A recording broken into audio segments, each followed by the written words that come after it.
We make those decisions, we set out on a direction, and then as the CEO or leadership in a company, we eat, drink, sleep, drive, whatever that vision of the company. We know what we're trying to accomplish. We know the people we're trying to serve. But our employees, they come to work and they go home and they have their regular lives. I've always said, when you are tired of hearing yourself talk about the vision, when you think you've over communicated it, when you are to the point where you think you're going to throw up if you say it one more time, when you think you're at that point, you're probably about 30% of the way there. Welcome, entrepreneurs, to Pay or Quit, where we reveal the gritty truth behind business success. People see the glory, but not the struggle it takes to get there. We're here to share the real stories of entrepreneurs navigating the tough intersection of business and relationships. I'm Tony Cline. And I'm Shawn Johnson. And together we'll guide you through the real challenges faced as serial entrepreneurs. Join us for the untold stories behind the scenes. Buckle in, it might get messy.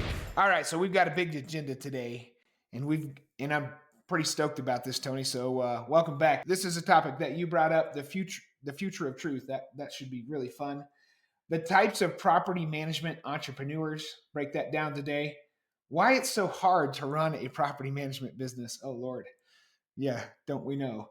And the 7 critical components of a championship team. That's awesome stuff. So my topic list of agenda here today. So the 4 deciding factors of successful CEOs, according to a study that was done on the Harvard Business Review. It's an article, how to plan your exit and leadership one-on-ones.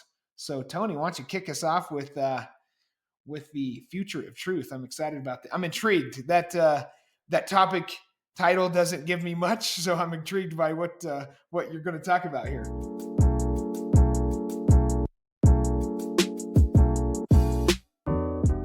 Yeah. So the more time I spend online, really digging into AI and all of the different products that are out there, from video creation to audio creation to frankly fake pay stubs. I mean, it's just like there's so many things out there that they're putting out to augment reality. One of the things that I saw last night was I was on I was doing research. It was either on TikTok or Instagram. I can't remember which one it was, but they had a woman on there, and she was talking and moving her hair and swaying her body like walking, and it wasn't real. It was absolutely 100% AI, and I could not tell the difference. I mean, I actually I was trying to like debunk it, like this is fake. Like, it was too real that it couldn't be fake. So, in the past, I don't know if you remember the dancing baby or the E-Trade baby or the whatever that they ran during the Super Bowl years and years ago. You could tell that was fake. I think we're getting to the point right now where AI has and will continue to alter our reality faster and faster and faster. And it's just going to be more difficult to determine what's truth and what's not. Yeah, you ever seen that movie, The Surrogates? I think Bruce Willis is in it. I haven't seen it. Oh, it's crazy. So like the premise of the movie is that instead of you going out into the world and doing your life, your job, you actually had surrogates, and they're robots, but at home, in your own home, you lay in this chair that activates this robotic avatar, and the avatar. So like Bruce Willis in the movie is a police officer. And of course, he doesn't want to die on the job, right? His human flesh, his body, is at his house in the chair, controlling this surrogate body that goes out in the world and as a police officer. So, yeah, I mean, it's and the point is like nobody knew who's the real person or the surrogate type of deal, But yeah, it's insane right now to know what is truth and what is not. There's this. Have you seen that? There's a website called Synthesia. Basically, you could go build your own avatar, your AI avatar. It records your voice and your body movements, and then you could start producing videos just by script. So you just type in what you want to to create a video off of, and it'll create a video for you. It's insane, man. Yeah, I was actually watching something that was put out. I think it was put out by Mind Valley, but I can't remember who it was. But it was basically taking all the different steps. So having creating your custom instructions in Chat GPT, then giving it bullet points of what scripts you wanted it to write, then taking those scripts and feeding them over to Synthesia or one of the others that are creating the videos, whether or not it's exactly what you want it to be, or that it's modeling you and your persona and your brand voice and all of that. I'm sure there's some tweaking that would have to be done, but what they showed was in a matter of minutes, you can be putting out content for anything, and it doesn't have to be truthful content. We've got an election coming up, and election years are always a lot of fun because everybody hates each other. And so, you know, but the Facebook feeds you stuff that it knows is going to keep you on there. So it's going to feed you stuff, the extreme stuff you agree with and the extreme stuff you disagree with. And with more and more fake content being created, it's going to be really interesting to see you know, how we go through this next election with what's true and what's not. Yeah, I don't. And the challenge I have is like, how do you vet it? Hmm. Right? Like even the research, and you used air quotes a minute ago, but even the research that you do to look into the truthfulness of this stuff, is the research that you're learning about, is it truthful? I'm just like all a rabbit hole here. So yeah, Yeah. interesting. So if we Yeah. if we kind of back off, if we back off a little bit from the election and that extreme type of stuff, let's just start talking about how it applies to business, how it applies to your business, my business, every property management company out there. The more and more we can automate content creation, the more content there's going to be, which means it's going to be harder and harder to stand out amongst the noise. And I think it's really important. I've been spending a lot of time leaning really heavily into the social media realm and really learning the just media, social media, marketing messages, the psychology of marketing, all of that. And brands are going to get lost. You can be the best in the business and you're going to be irrelevant if people can't find you, if people can't hear your message and see what sets you apart. Because there's a lot of talk in the industry about automating.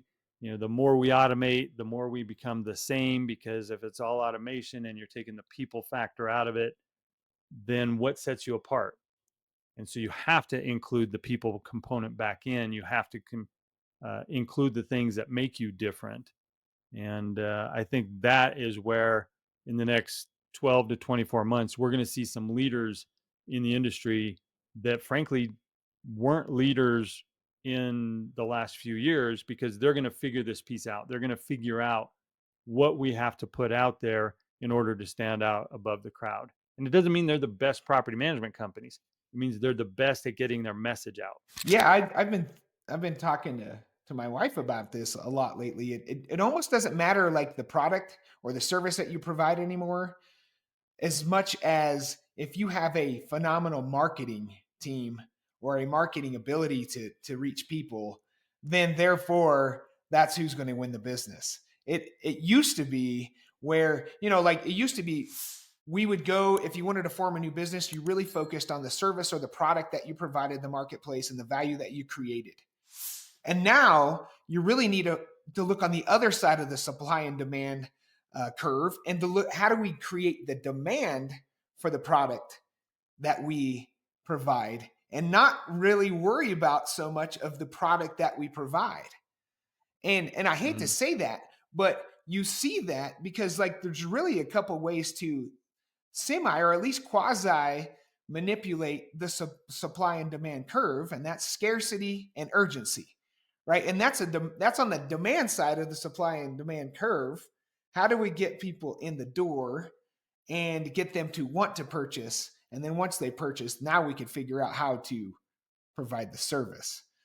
It seems like the coin is flipped just recently, probably within the last couple years. Yeah. I don't think it's one for long-term sustainable growth. I don't think it's one or the other, but I definitely think and I've been guilty of this in the past because it was just a different time, but we would focus so much on the product that we would build or the service we would deliver, the training that was packaged with all of it. And now, like you said, it really is about I can do all of those things, but if nobody knows who I am, it's irrelevant. And so it's more about get the message out, build the audience, build the demand, like you said. And now it's important to back that up, or else it's going to be a very short-lived success. And I think we've seen some of that in the property management space. I think we've seen some people that have created big hype, big buzz, maybe connected with some of the bigger people in the industry, but they were not necessarily able to deliver at the back end the way that they wanted to.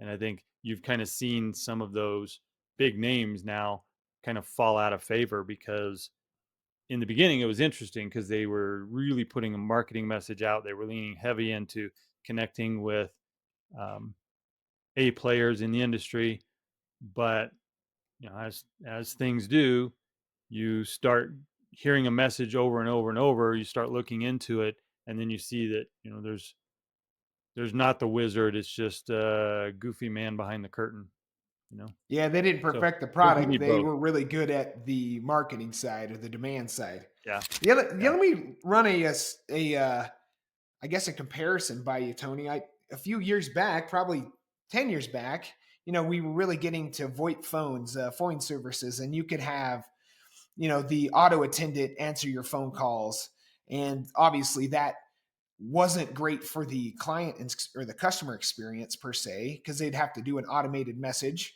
and go through the prompts, push one for English and whatnot. And then it went to outsourcing or outsourcing labor. So I'm going to have people from the Philippines or wherever around the world answer my phone calls. But of course, that little accent wasn't normal at the time, and now it's become a lot more normal. Now we pick up a phone, we hear the little accent, the accent, and it doesn't bother us anymore. And then it got to a point where I want live answer, right? The pendulum shifted back.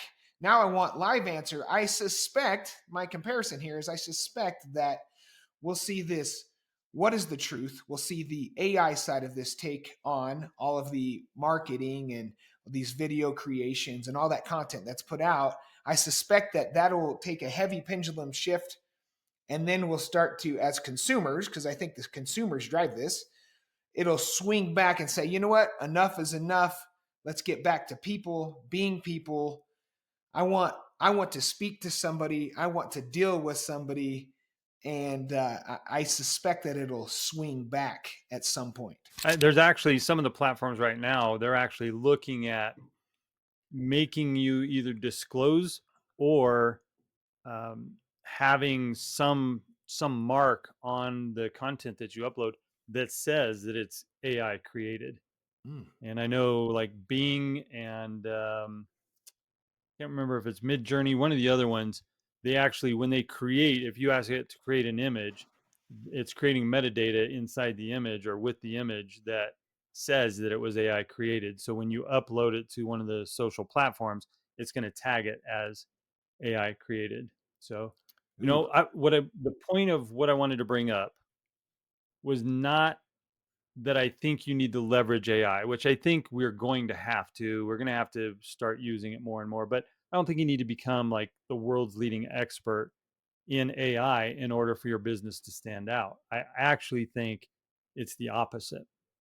We need to use AI to allow us as the face of the company, the brand of the company, the knowledge set, knowledge base, the wisdom holder, whatever you want to call it, of the company to be able to have us have a platform to make honest, true connections with people who are in our target audience.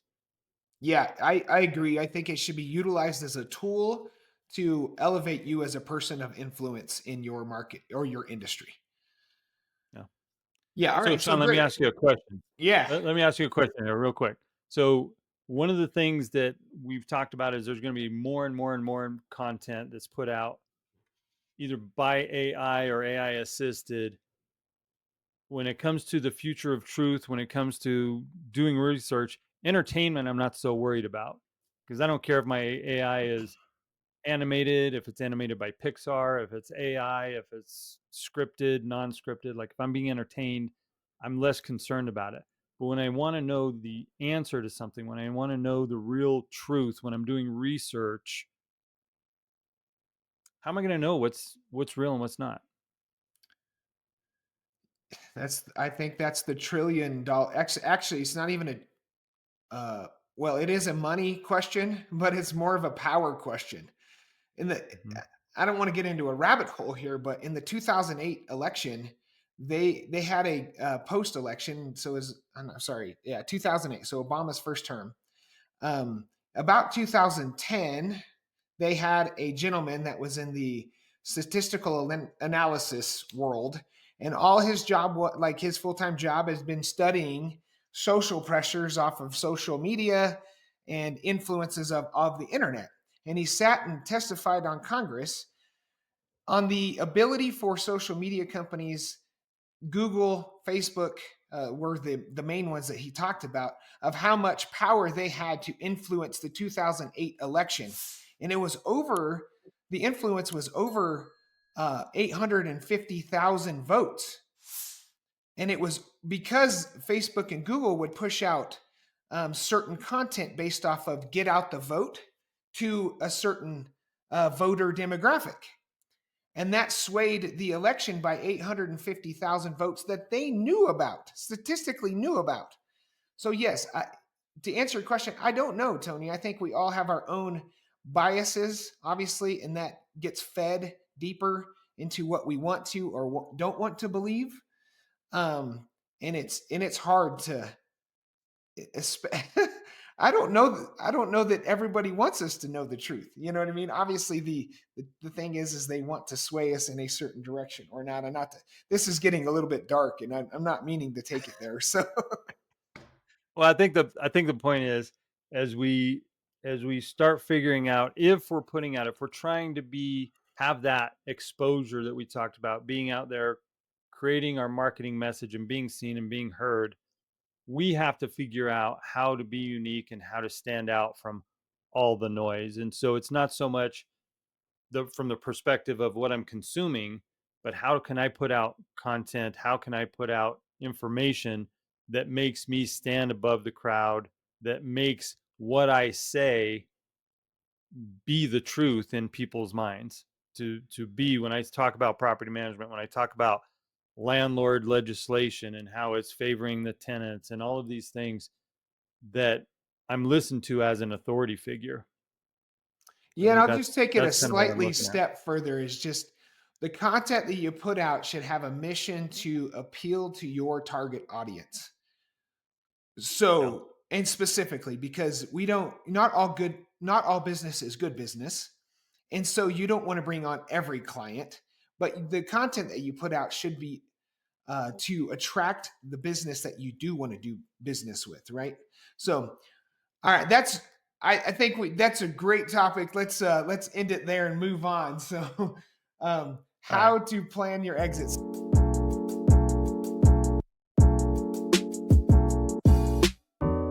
So this is based off of a consulting call that I had last week, and it was interesting. Is it was a couple? They had two property management firms. They had one that was long term and one that was short term, and it got me really thinking because, as you know, we just went through this experience ourselves. And like I've mentioned before that I wasn't really like really wanting to sell the company, but I knew that was best for the company, right? To that Mhm. we were at a point that's it's time to sell. Let's do this, right? But this couple came to me and they wanted to pick my brain and understand how can they prime themselves to best be prepared to get the best dollar amount for their property management firm, and how do I mentally prepare? How do I personally do this too? And I think they were both at a point in their career that they were like, I've been doing this for a decade or more. It's time for a change. I'm time to move on. That's only one side of the equation, in my opinion. The other side of the equation is, what do you actually do with your time?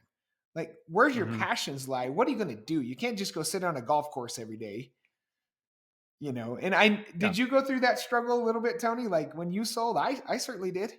Yeah. Well, I went through that before we sold, before we did our merger. I went through like, so one of the things that I coach people on a lot is, and one of our little tagline is that we help property management business owners build championship teams so that they, as the entrepreneur, can step off the field and coach their team from the sidelines. So basically, all that means is I want to make them the least important person in the day-to-day operations of their business so that they can focus on bigger picture things. But one of the struggles that I run into sometimes is the the business owner says that's what they want, and they really do, but when you really start digging into it, there's a fear of, well, I'm important in that role. People come to me, I have a purpose. And if I'm no longer filling that role, whether it's through sales or through just making yourself less necessary in the company, I think there's that anxiety of, well, what do I do now? What am I supposed to do with my time? What are my goals or my vision? And that's a hard, if you're not used to spending time in that area, you it is very unsettling. I actually, yeah, and I compare it. Like I feel like I went through a mourning process when I was no longer like waking up with the mission. Let's CEO this business and get things done. You know what I mean? And then one day that wasn't, and so I had to Mhm. mourn it. Right? You had to. It's like you had to go through a loss. I lost something here. Yeah, yeah. All right, so I've got four main factors that I feel drive the sales price up when you're ready to sell the most. Okay, number one, obviously top line revenue, revenue per unit. Like that should be your metric that you evaluate and know how much money do I make per door per month? How do I drive that number up? Whether it's tenant fees, owner fees, or even like a vendor program or something like that. Number two, the bottom line profit. Obviously, we want to know how profitable this business is. Now, there are companies that will pay off a top line revenue, or they'll pay off at EBITDA, which is more of a bottom line profit number. Number three is churn. How fast am I going through the clients that I have that I bring on a new client, how fast are they going out the door? Churn's got to be down to a dull roar. I think the industry average, the first NARPM accounting standards study that Profit Coach did, was a 16% churn average for property management companies in their cohort. So at least as a benchmark, that your churn's got to be better than 16%, I think, to get top dollar for your business. And then last but not least, and I don't think this should be forgotten about, but this is one I really sincerely think about, is your reputation with your clients and your presence in the marketplace. I'm going to pay more money for a company that has a great reputation with its clients, has good client base, because I don't want to pay money for a house that's on fire, right? I want to pay money for a house that's well kept. And their presence in the marketplace, I have to say, is because am I going to get a bigger market share by purchasing this property management company? Maybe I'm taking my 10% share to a 20% market share, and I'm going to pay a premium because I get more of the market share.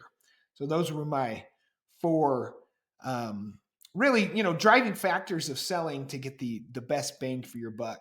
Okay, so rank those in order. If you were to take those four, because I've got a differing opinion and some feedback for you. So I want to just make sure that I'm before I come at you with my opinion here. I want to make Yeah. sure that you've put them in the order that you think makes the most sense. Well, I think it's hard to order the top two, which is top line revenue or revenue per unit and bottom line profit, because they go hand in hand. However, you can have extremely high top end revenue and a lot of expenses, therefore no Hmm. bottom line profit. However, I think they do go hand in hand. So how I would rank this, I would put bottom line profit number one, top line revenue number two, because it because bottom line profit takes in account expenses. And profit's number one, right, in a business. And then I would say number three is churn, which also plays into reputation. I think if you got a good reputation with your clients, more than likely your churn is lower. Not always the case. It depends on a lot of market conditions here, but so I would say profit, revenue, churn, reputation. Okay. So if I were to order those, I would put churn, profit, revenue, then reputation, because it doesn't matter how much money you're making per door, per profit, per, for your profit, or whether it's revenue or profit, if you've got a 35% churn rate.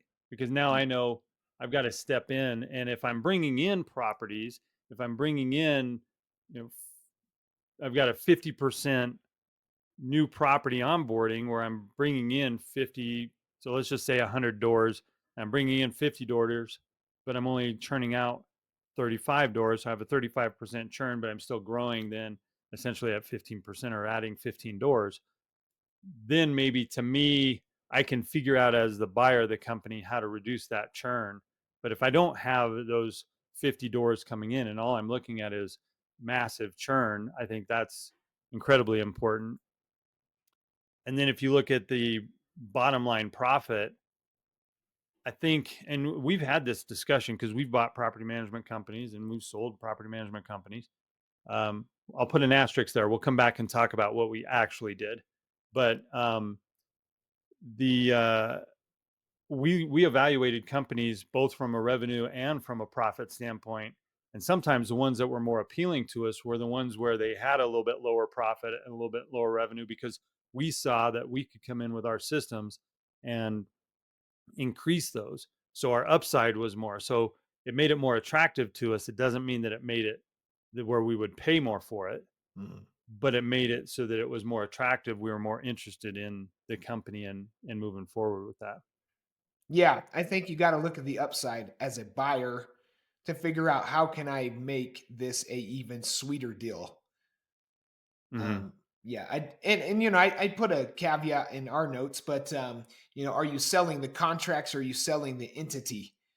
I think there's a huge Yeah. difference. If you're simply just selling the contracts, then I think these points work well. But if you're selling the entity, more goes into that. What baggage are coming, what liabilities are coming with that as well. Yeah. Well, and that's why I said I'd put that asterisk of talking about what we did, because we never actually sold the property management companies. We kept, and we never bought a property management company. We bought the assets, we bought the contracts, and those contracts were assignable. Same thing when we sold those assets. And so I think when it comes down to reputation and clients, if you're just buying the assets and you're immediately bringing those in, or you're transitioning those over to your existing brand, then I don't know that I would necessarily pay more for a company that has a strong reputation in the marketplace. If I'm going to be rebranding those over a period of 6 or 8 months anyways, yeah, I'm going to pay something for it, but it's not really that big of a factor to me. Yeah, let me speak to that for a little bit, just in a real world scenario for myself. The first acquisition I did, the contracts that we purchased, the company that managed those contracts did not have a good reputation with their clients. And we knew that going in, and I didn't pay a higher premium because of it. And I'll tell you why. Day one, when closing happened, announcement of new acquisition has occurred. Those clients get notified. We got 36 notices to terminate that day. So now I'm paying money for contracts that aren't going to last more than 30 days. Hmm. And so therefore, like, I think for a company that has a great reputation, is treating those clients really well, they're going to stick around through an acquisition because they know, like, and trust that previous operator. They almost feel like, well, if they chose this company to sell to, I'm okay with at least sticking it out a little bit and seeing if they're going to take care of me like the old guy did. Yeah. And so I kind of see that as the baseline. So I'm almost like, I Mm, expect whatever company I'm buying from that their positive reputation shouldn't necessarily make them any more money, mm. but their negative reputation, I should get a discount when I'm purchasing, right? So I That's guess fair. two sides of the same coin maybe, but for me, when you bought those, I'm assuming because I wasn't involved with you at that point where you did that first acquisition, but I'm assuming that you had a clawback clause, and if you didn't, then I'm assuming that the next one you did, you had a clawback clause, because those clients that terminated with you that didn't last longer than 30 days, as a buyer, you shouldn't be buying those. Yeah, that's You right. shouldn't have to pay for them. Yeah. Yeah, that's right. That's right. All right, let's shift gears. That was great. The types of property management entrepreneurs. That's your topic, big guy.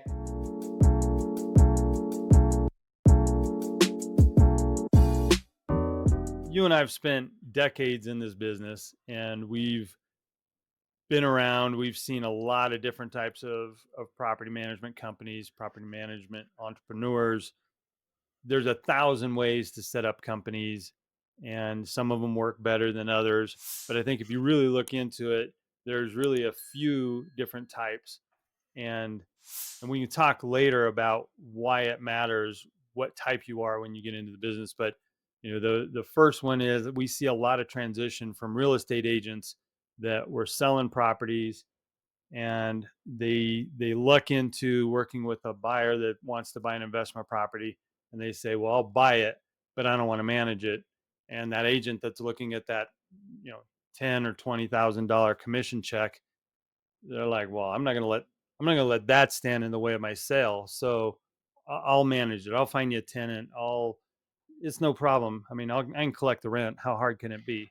So so that real estate agent that starts on the brokerage sales side transitions over, and they kind of dabble in property management. So there's two. So there's the one that stays in that dabbling. They never move past dabbling. And I used to say a lot when I was coaching, I don't so much work with new property managers anymore, but when I was, I would talk about the systems you need in place. And if you're going to manage 10, you might as well manage 100, because you need the same systems for 10 that you need for 100. And you'd see brokers running around with 20, 30, 40 properties, and it was a full-time job for them because they just didn't have any of their systems, their vendors, all of that in place. And so eventually you see somebody that dabbles in it, and they move to kind of the next category, which is that real estate agent that transitions into property management. And because they didn't really, quote, grow up in the business in property management, they don't really know what they're supposed to do. And I put myself in that category. I bought my original brokerage back in 2000. We had 31 doors that we managed when I bought the company, and they really had no systems. um, for the sake of time, I won't go through all of the different things that they were doing horribly wrong, but they didn't know property managers. They were a brokerage company, and they just happened to manage for a few investors because they sold the properties to them. And so Hmm. they transitioned to that property management space.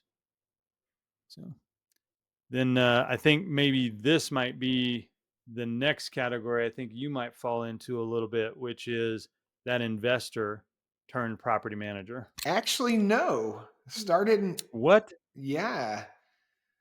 I did two fix and flips prior to owning a property management company, but no long-term rental investments.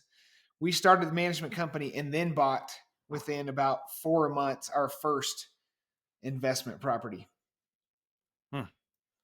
Yep. Well, I guess I should have known that, because you have some training and coaching that you do where you help people take their property management portfolio and turn that into their personal portfolio by helping property management entrepreneurs identify, recognize, and create opportunities where they're able to purchase properties from those portfolios, all the creative financing, all the seller financing, all of the things that you teach. So I guess it should have made sense to me that that's kind of how you Okay. started, but Potato, I've just always potato, known right? you as yeah, I've just always known you as being a big investor.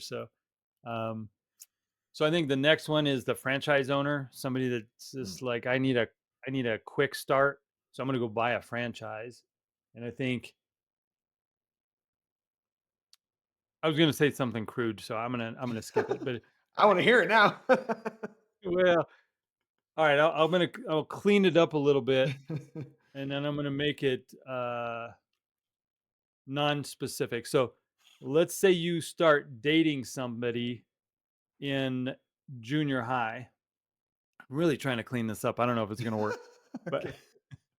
you start dating somebody in junior high because it was just what you knew. It was just easy. But then you go through high school and you get to your senior year and you see all these beautiful, wonderful, smart, funny people, and you're like, geez, I wish I wasn't tied to the this thing that I picked up in junior high, but I am. I'm stuck with it. Right. So I don't know if that's gonna work, right? Uh but it's kind of the same thing. People get into a franchise because it's easy when you first get started. They supposedly provide you with the tools and resources that you're going to need to be extremely successful. Some of the franchises do a better job than others from the feedback that I get in providing those tools and resources and actually helping you succeed, but others not so much. And unfortunately, the only way to get away from them, to go back to my analogy, is now you've married this person and you want a divorce, and you're forever paying them a monthly fee to be attached to them, and you're paying a big exit fee if you're even allowed to vacate or to get out of that contract. Yeah. So, you know, I've heard, I I don't don't know. know if it's true, but I've heard like the PMI franchise, I think they have like 30,000 plus doors in the franchise system, and their average operator has 30 doors or less. And it just like haven't met scale at that level. It's interesting. So yeah, that's what I think of when I think of that franchise. I know there's some franchisees that are crushing it in all of the franchises, Mhm. franchise companies, but it's an interesting way, and I get it. As a new person that's never done property management, looking for a new gig, you want a turnkey or plug and play type of system, and that's what they are going for there. Yeah. And then I think the last category is just kind of the property management employee that Mm. works for a company. The business owners decide they want to sell, step back, whatever. They either take over that business or something doesn't work out at their existing business, and they say I can do this better than the company I was working at, and they go start their own. So those are kind Mhm. of the categories, and each one of those brings different unique perspectives and strengths and weaknesses to the picture. Yeah, for sure. Yeah, that's good. We've seen them all, and they, always bring strengths and weaknesses. All right, let's shift Yeah. gears here. We'll shift to which I thought was a very intriguing uh, article on the Harvard Business Review, which is one of my favorite things to read. I'm not a huge reader; I love to listen, but this is one of my favorites, and it's The article title is actually "What Sets Successful CEOs Apart," and it really distills down to the four deciding factors of successful CEOs.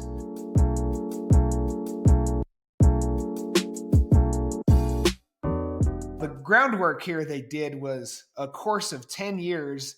This study occurred studying 17,000 C-suite executives that included 2,000 CEOs. So this is a Hmm. big cohort. And lots of data went into this, but I found it super intriguing because obviously when I read something like this, it's self-reflection time, right? What do I have that I can either capitalize on, or what do I need to improve on for myself? Okay, so one interesting fact before we get into it, I thought was really cool is that 45% of these CEOs had at least one major career blow up that had ended a job or was extremely costly to the business. So I thought that was cool. Like we're talking about high level successful CEOs and they've had a mishap, right? Something major.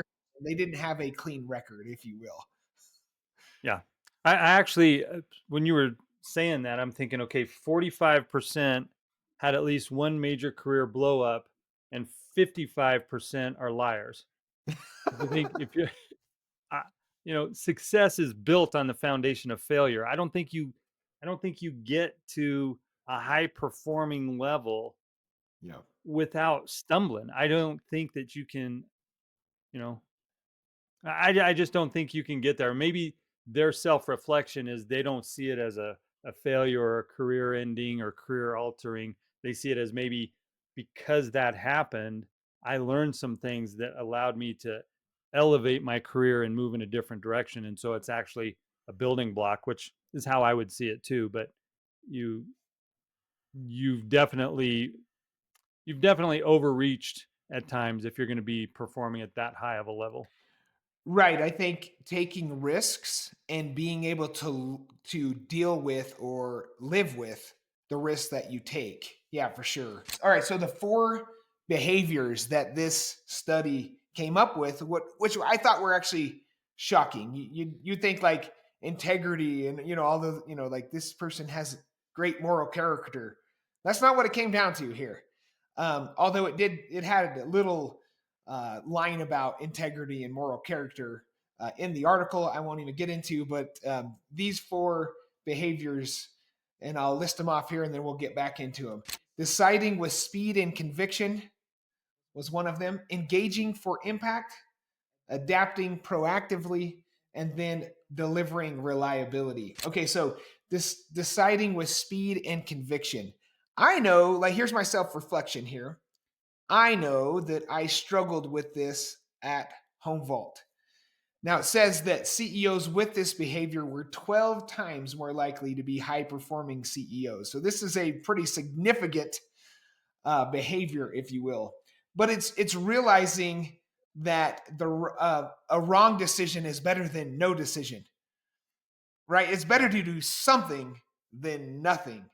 And my reflection at Home Vault, I struggled with this. I would doubt the decision sometimes, and I would feel like there were so many executives in this. We had six people, me being one of the six, but I would get all of these conflicting perspectives and trying to decipher the information to make a decision off that was very difficult.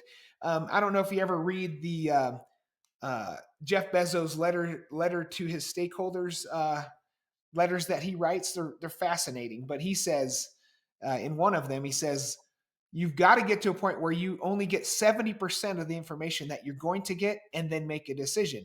If you get past 70%, you've waited too long to make the decision. I thought that was Mhm. super fascinating. What's your thoughts on that? Yeah. Well, I think thinking back to our experience with Home Vault, I think one of the challenges that you had specifically was we brought together six very strong-willed, um, opinionated people who, even though we all agreed that you would be the CEO before we even went through the merger, we put you in that seat.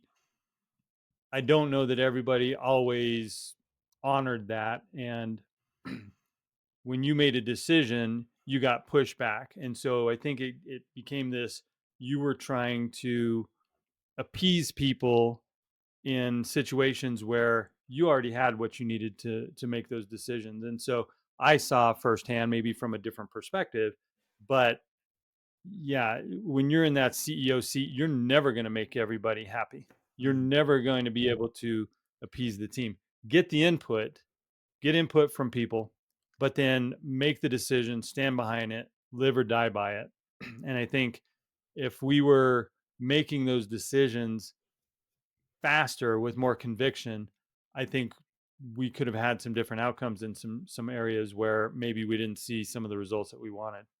Yeah. Yeah. And I agree with that. I think that this next behavior actually plays into the first one really well, which is engaging for impact. That's getting people's buy in. That was the Mhm. real struggle, is that a decision was made. Now let's get the buy-in. How do we rally the troops around this idea and not necessarily convince them that's the right path, but let's get comfortable with that this is the right path and then move forward with that right path. It's that was the complementary behavior, if you will, that I think was actually lacking. It wasn't necessarily the decision, it was the buy-in to the decision that became challenging. So in this behavior, CEOs with this behavior were 75% more successful in this role as a CEO. So that's super fascinating. You got to get, and this is something the best feedback that you gave me, Tony, was you've got to cast the vision and then recast the vision and recast the vision and recast the vision. I loved that feedback. I'm a fisherman. You don't get to catch a fish on the first cast most of the time, and then you don't stop fishing after the first catch, right? You got to Yep. keep casting the vision.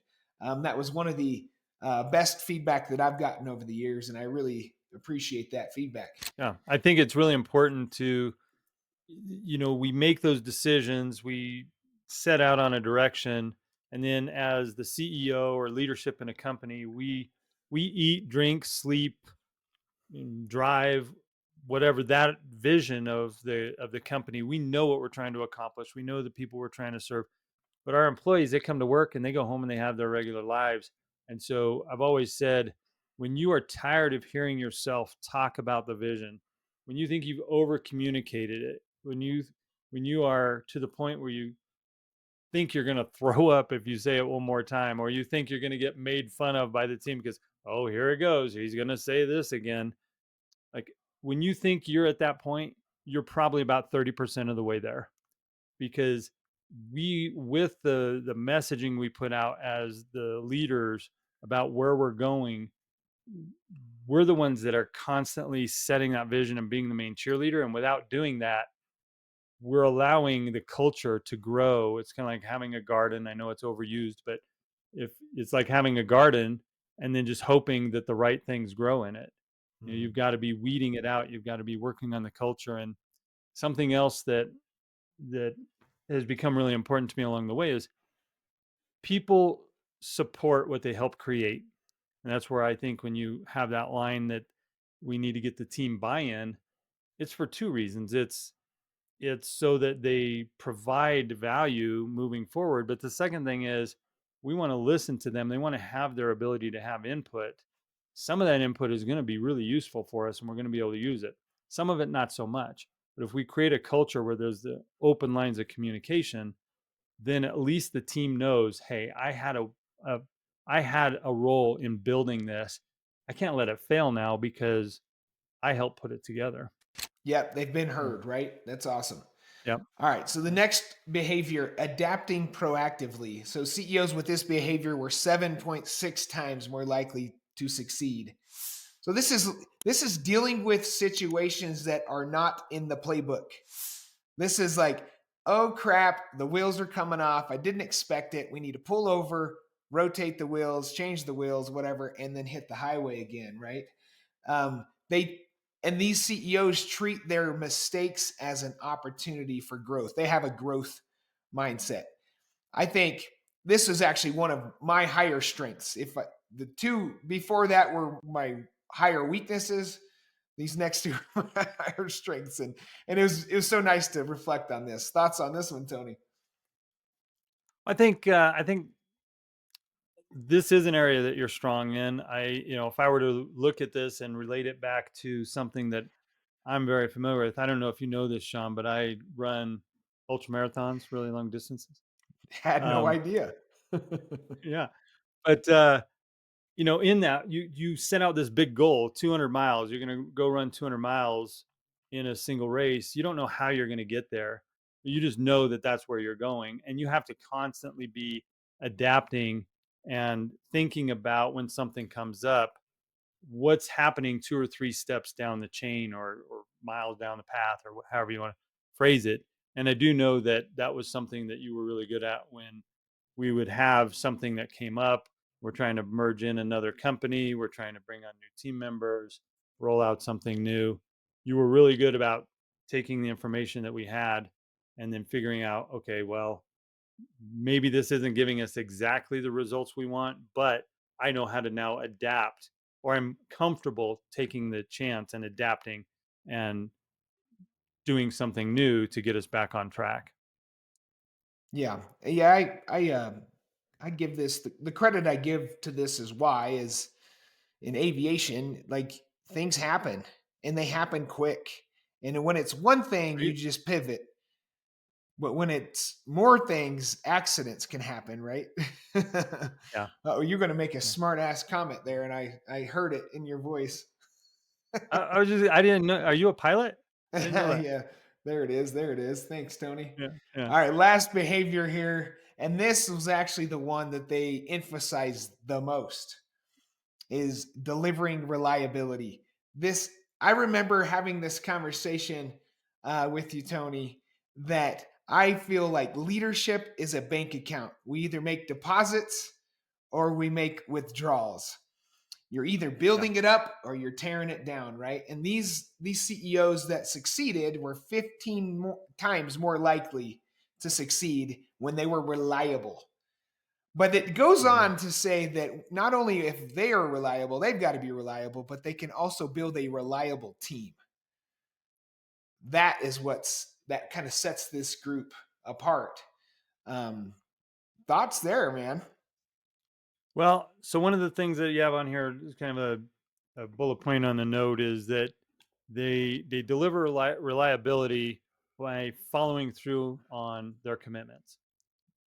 And I think one of the areas that I am working hard on, and I think I'm making some progress on. I still have a long way to go, but one of the areas that I have worked on over the last 12 months is getting really good at saying no, Mm. because I get excited about a lot of different things. I get excited about participating, being a part of things. And so I can see how I might be able to have an impact on something if I say yes. But the problem is, if I say yes to 20 things, I'm now spreading myself amongst 20 things You're as saying opposed no to to a saying lot more, no. right? Right. Yeah. So if I say, instead of saying yes to 20, if I say no to 13 and just focus on the seven, I'm going to have a much better outcome with those seven things. And so it's not just following through on your commitments, but being very, very intentional with the commitments that you make and being upfront and transparent when when you are presented with an opportunity to make a commitment, being strong enough in your self-confidence or self-awareness, I guess, to turn down something where somebody wants you to make a commitment. Just because somebody asks you to do something doesn't mean you have to say yes. Yeah. Yeah, I love that. Yeah, I always think of if I say yes to this, what am I saying no to? Hmm. And that helps me understand the impact of the yes and the impact of the no. This There was an interesting fact in the article here that said the most common mistake among first-time CEOs was not getting the right team in place quickly enough. And I can see that when I reflect on Home Vault. Although we picked us ourselves, the team, the executive team, if you will, was pretty much picked for me, right? Yeah. And that's pretty tough to manage because like it's always important to have the right people in the right seats. If they're just the right Yeah. people in the wrong seats, that does no good. If they're the wrong seats and the right people, that does no good either. So that was a challenge that we faced. Anyhow, Hmm. I thought this was a intriguing article. Go check it out. What sets CEOs apart, from Harvard Business Review. I think if you look at this last one about getting the right team in place, I just want to emphasize that. I know we're about to ready to move on, but I wanted to emphasize this because since leaving Home Vault, I've made it my life's mission to help property management entrepreneurs build championship teams. And if you just take that framework, I'm not looking to build a team and I'm not looking to build a high performance team. I'm looking to build championship teams.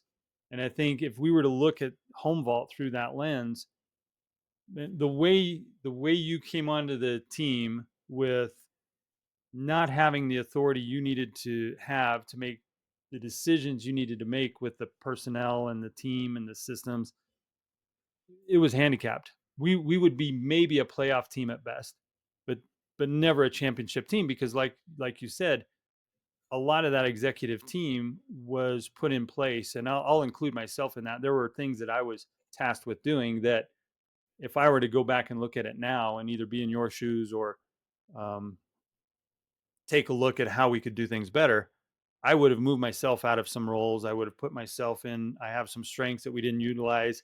I had some weaknesses that were exposed. And it's the same thing with each one of those. But when you're trying to build a championship team, we had people on the front lines that, frankly, you can't have people on the front lines. Let's say we're in a football game. You can't have people on the line blocking for you that don't know what they're doing, that you're buying for as cheap as possible to just have players on the field.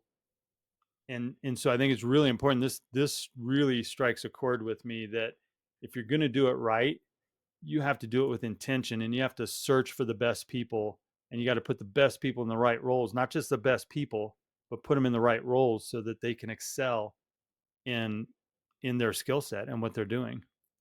Yeah, that's right.